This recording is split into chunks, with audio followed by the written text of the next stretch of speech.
Now, you'll notice that what I have is what's called a very tight shot. It's a head and shoulder shot, and you don't really see much around me. Now, if you look at a lot of great YouTubers, they're actually going to advise to not do that. They're going to, instead of recommending an 85 or 90 millimeter lens, they'll recommend a 35 or 55 millimeter lens, which is going to show more of the room. And if you're doing if you're going to be a YouTuber, that's actually great advice, especially if you're going to be talking about physical products, and then you want to be able to actually physically see them. I mean, I move my hand like, a foot over here, it's gone, right? So this, if I was doing product demonstrations, this shot wouldn't be great for it. But the thing is, when you're on YouTube, it's like you're the whole thing. Whereas if you're on Zoom, you're not the whole video. So when I'm on Zoom or Skype, I want to take up as much of that video as possible. So one of the reasons that I use 85 millimeter, 90 millimeter lenses is because I want that tight shot. I don't want a bunch of the extra room wasting space. I know I have a tiny window in Zoom.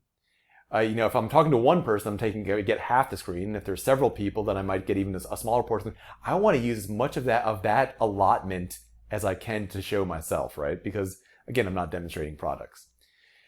Now, if you're using a Logitech camera or another type of webcam or a laptop camera, you'll notice that it's showing like half the earth, because again, those are the opposite of type of lens that I'm using right now. Those are really just fisheye lenses that are going to show a lot.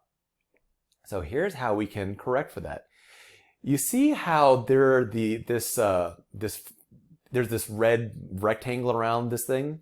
This over here is the camera, and here's what I can do. I can make it bigger, and I can make it smaller. Now, if you're using a Logitech lens, you're going to want to make it bigger. You want to zoom in a lot so that you're just doing head and shoulders. Now again, even if you're using a full frame, you might want to zoom in a bit. I mean, you might want to do just head, and a lot of people like to do just like this. Totally fine. For me, I prefer head and shoulders, and so I do it like this. But even with a Logitech style camera, you can, by just simply expanding this, you can create that zoom in effect. And so that's going to give you a bigger sense of presence. You're going to be using a larger percentage of the allotted video space for a Zoom interview or for a Skype interview. And that's exactly what you want.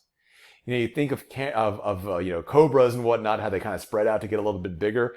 That's what you want to do. You want to be as big as possible. You want to be as tall as possible, and you want to be as imposing as possible. So to get as tall as possible, you don't want it to be showing your belly button all the way up to get to that height. By zooming in, you can create a head and shoulder shot that's still going to make sure that your head hits the very, very peak of the very, very top of the frame. That's exactly what you want.